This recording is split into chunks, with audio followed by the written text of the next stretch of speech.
Welcome to High Performance, the podcast featuring Josh Fegan and Alexander Phillips. Alexander, it's a pretty cool morning this morning with a day after List Sell Negotiate, where we had a sellout crowd of over 520 people there at the Sheraton on the Park. And we had both yourself and your brother Will, you were interviewing each other up on stage. And one of the big things that you were talking a little bit about was about delivery of service and what that really takes. Talk to us a little bit about some of the key things that you think is important in the delivery of service to consumers. Yeah, and I think this is a bit of a follow-on what some of the other speakers like Whitney was talking about, that these days it's about the consumer. It's not about you as the agent. They only want to deal with someone that they're actually going to benefit from and get information where they actually benefit themselves. So I look back on when I started real estate, and the first thing John McGrath taught me was 6-star customer service, and that's sort of etched in my brain now on what you need to do to be above and beyond all the other agents out there. So it's obviously giving them great information that they benefit from, giving them the right advice on when to sell, how to sell, how to do it. It's a whole I suppose smorgasbord of things that you need to do to make sure that you're cut above everyone else in the marketplace. And I think that really the big driver was looking at how we do really simple things, even like on whether or not we put a price guide, whether or not we publish that price guide online, how we actually then go to deal with the consumer. And what a lot of people have done is templated emails that automatically respond back to the customer, thinking that speed of response is great, but yet if it's an automated response and actually doesn't answer the question, then it was actually useless. And there's a lot of examples about where people are putting in those email replies specific things that are already listed on the website with additional photos which were already on the website. So from that point of view, I think that the big driver is about understanding how to really relate to people. You're a big driver around picking up the phone as opposed to doing an email back. Why do you prefer to do the call first before you might do an email back to a consumer? Because you can actually get an understanding of why they're emailing you for an inquiry or through domain or realestate.com, whatever it might be. But they might be asking for some information around the sizing of the property or when it was renovated, and it may not be because they're a buyer, because they're a seller, and you won't understand that unless you speak to them. You ask some really good qualification questions, which is something Will and I spoke about yesterday, to dig deep into to what they're actually inquiring about, and you might unearth a potential seller. And we've done this so much over the years, and there's a few even this year that we've actually worked out that they're looking at selling. We weren't an agent, they're going to choose. We've got in the door, listed the property, sold the property.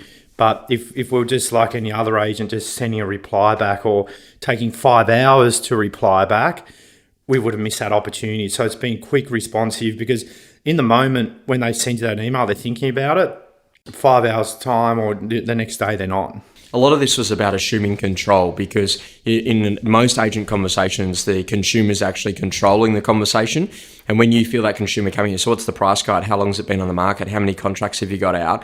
All of a sudden, they're taking control of that situation, and you're not actually really getting an understanding of where they're at. One of the big things that you demonstrated in a live role play on stage was about how you as the agent take back control in that conversation by asking some really good quality questions. How do you do that, and what's the technique that agents could learn in order to be able to be more responsive in the way they handle consumer questions? Well, I think it's you asking the questions first on actually why you're there, what are they looking for, can you actually help them get there? But you can only do that by asking certain questions, which is, how can we help you today? What are you actually looking for in an agent? Are you 100% selling? Do you have any concerns? Why wouldn't you use me?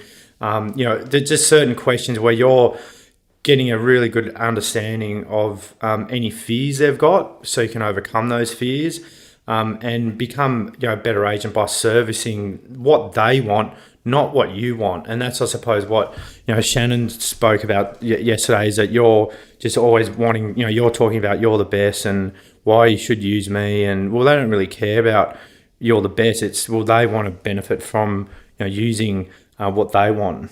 I think that's the big, interesting thing about the value proposition of what the agent brings to the table. In that, for a lot of agents, they might publish things like sold above reserve, sold this number of houses, best result, highest record price achieved in a street, highest record price achieved in a street for a house with a red door, like all of those types of things. But yet the end conversation was being the consumer saying, well, if it's the market that's actually doing that, then what do you actually really bring to the table? So how do you explain to the customer about what you bring to the table in a way that is going to actually get them to understand that you actually are worth the fee and you are valuable? Josh, it's about showing, the service, how you're going to communicate with them, which methods of communication, what each member of the team is going to do to ensure that they've left no stone unturned to get the best price for their house. Giving them the advice on, obviously what they need to do to the house to maximise a price and not being shy on them actually spending some money. And it's a combination of all those things plus many others that they feel you actually care, and that's what they want. They want you to feel like you care and that you're trying to do the best for them, even if you're sort of being blunt about, that the floorboards aren't, the right colour and you're going to miss the market and you got to spend 4 days getting it right. So it's about showing confidence. It's about not rushing a sale or rushing preparation, and also getting the timing right. I think that, Alex, for a lot of people that, what they tend to do is they try to replicate other agents and they see someone else put up a sold sticker with their name on it. So they go and get some sold stickers with their name on it to put it up on the board. But what they're not really thinking about is that what are they really thinking about how they could actually help with the consumer. And most people are still stuck so inside of their head of, not feeling confident, of being insecure, of not understanding what the dialogue should be. And really it's about good quality dialogue and discipline. And, Alex, can you read that in people as to whether or not they're confident in what they do, as simply as by looking at their body language and how they actually speak to a consumer? Yeah, definitely. I think, body language is something that you pick up very quickly, particularly, for buyers walking through the door, when you're sitting in front of a vendor, when they switch off, to make sure you get them back on track. But yeah, body language is a crucial thing to be able to pick up, from any aspect of life, because you can then work out how you adapt to, that person might be standoffish and you need to, pull back and start building rapport again, or, they're quite boisterous and you can work in with that and, talk up the property or whatever it might be. But, body language is an important part of working out which way you might go back to service them. So I think that the most important part out of everything that happens here is that get really clear about why you do what you do, understand how it actually helps the customer or not, understand that responsiveness makes a massive difference in the reasons as to why people might use you, and that if you want to take control of a conversation, it actually comes back down to asking the right questions in the right order to really lead that customer there. So don't let them take too much control of the conversation. Learn how to be of service in asking the right questions to actually take them to where they need to be, which is actually a successful transaction. And if you do that, you'll be a successful agent.